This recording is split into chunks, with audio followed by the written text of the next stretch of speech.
السلام علیکم ورحمت الله وبرکاته. طلاق په واده سره واقع کیږي که نه؟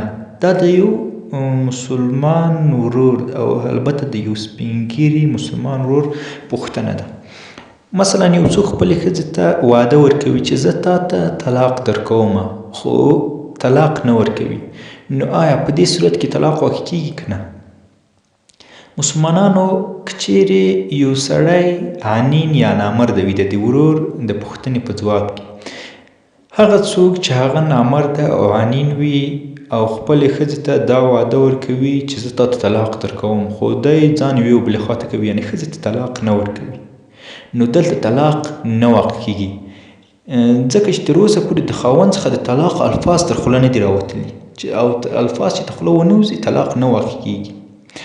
او د عنین سړي لپاره بیا هغه ځان ته شرطونه معلوم شوي دي چې هغه ښځه کولی شي چې د قاضي په موجودیت کې او د قاضي په حضور کې خپل ځان د دغه سړي څخه خلاص کړي او قاضي ته ورځي. هغلته که چیرې بیا قاضي وخت ورکوي د یو کال لپاره، که چیرې دا سړی په یو کال کې ښه شو نو ښه، او که ښه نه شو بیا نو قاضي فیصله کوي. خو د ورور د پوښتنې په ځواب کې چې په واده سره طلاق نه واقع کیږي.